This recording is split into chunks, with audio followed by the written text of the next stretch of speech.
something no soldier ever forgets. That distinct whistle followed by earth-shattering explosions turns any morning into a nightmare. On this particular day, North Korean artillery batteries unleashed hell on a forward U.S. military position near the DMZ, and what happened next became one of the most devastating displays of American air power ever recorded. Before we dive into this incredible story, hit that subscribe button and drop a comment telling us which military aircraft you think is the most lethal in modern warfare. The demilitarized zone separating North and South Korea is one of the most heavily fortified borders on Earth, stretching 160 miles across the Korean peninsula. This 4-kilometer-wide buffer zone is packed with landmines, razor wire, guard towers, and enough firepower to level entire cities within minutes. The tension here never truly disappears. American forces stationed in South Korea live with the constant awareness that they're within range of thousands of North Korean artillery pieces, many hidden in hardened bunkers carved deep into mountainsides. Intelligence estimates suggest North Korea has positioned over 11,000 artillery systems along this border, with the capability to fire 500,000 rounds in the first hour of any conflict. The U.S. maintains several key installations near this volatile frontier, housing both American and South Korean forces under the Combined Defense Agreement that has kept the peace since the armistice of 1953. These bases serve as tripwires, demonstrating America's commitment to defending its ally while providing rapid response capabilities should hostilities erupt. The soldiers stationed here train constantly for scenarios that range from small-scale provocations to full invasion. Every drill is taken seriously because everyone knows the North has conducted surprise attacks before, and military analysts agree it could happen again without warning. On this morning, radar operators detected unusual activity from known North Korean artillery positions. Communications chatter increased dramatically across monitored frequencies. Something was different about the pattern of movement being observed through surveillance systems. Then, without any formal declaration or ultimatum, the first shells began falling on the American base. The initial barrage consisted of 122mm and 152mm artillery rounds, weapons the North has stockpiled in massive quantities specifically for saturating South Korean and American positions. Explosions tore through equipment yards, living quarters, and defensive positions with terrifying precision. The attack wasn't random harassment fire. This was a coordinated strike designed to inflict maximum casualties and destroy critical infrastructure. Service members scrambled to hardened shelters as the base's counter-battery radar systems immediately began tracking the incoming rounds back to their points of origin. Within seconds, the exact coordinates of the North Korean firing positions were identified and transmitted up the command chain. Alarms wailed across the compound as secondary explosions erupted from ammunition stores and fuel depots hit by the relentless shelling. The attack demonstrated exactly why military planners have nightmares about this border. North Korean artillery doctrine emphasizes overwhelming firepower delivered in short, devastating barrages designed to paralyze enemy responses before they can organize effective countermeasures. But the North Koreans had made a critical miscalculation. They assumed their mountain bunkers and the element of surprise would protect them from immediate retaliation. What they didn't account for was the presence of an AC-130 Ghostrider gunship already airborne on a routine patrol mission less than 30 miles away. The moment the attack was confirmed, the aircraft received new targeting data and adjusted course toward the enemy positions. The crew began preparing their weapon systems for engagement, even as the artillery bombardment continued below. This particular variant of the legendary gunship carried some of the most advanced sensors and weapons ever fitted to an airborne platform. The AC-130 Ghostrider represents the cutting edge of close air support technology. Unlike its predecessors, this version features precision strike weapons that can engage targets with minimal collateral damage, while maintaining the devastating firepower the platform is famous for. The aircraft bristles with a 30mm cannon capable of firing 200 rounds per minute, a 105mm howitzer that can punch through reinforced concrete, and precision-guided munitions that can strike through windows from miles away. Advanced targeting pods give the crew the ability to identify and track multiple targets simultaneously, even in complete darkness or through heavy smoke. The sensor suite includes infrared cameras, low-light television, and synthetic aperture radar that can detect movement inside buildings. As the Ghostrider approached the engagement zone, the fire control officer identified the North Korean artillery positions using a combination of the counter-battery radar data and the aircraft's own sensors. The imagery was crystal clear, Dozens of artillery pieces were positioned in reinforced bunkers, their crews frantically reloading for another volley. Support vehicles moved between positions delivering ammunition. Command posts coordinated the attack from supposedly safe locations, several hundred meters behind the gun line.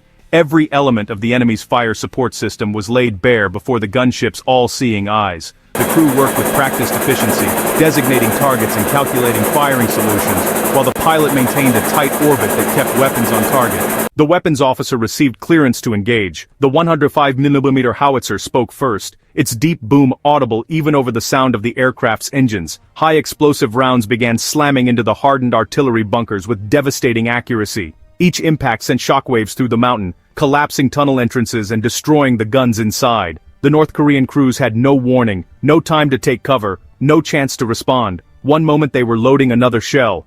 The next moment, their world exploded in fire and fragmented steel. The precision was surgical, each round finding its mark with the kind of accuracy that comes from decades of refinement and countless hours of training. The 30mm cannon joined the symphony of destruction, raking ammunition storage areas and light vehicles attempting to flee the kill zone. Tracers arced down from the circling gunship like the fingers of an angry god, each burst walking across targets with mechanical precision. Secondary explosions erupted as stored ammunition cooked off, sending fireballs mushrooming into the morning sky. The North Korean command posts tried desperately to coordinate a response, but before they could organize anti-aircraft fire, precision-guided munitions obliterated their positions.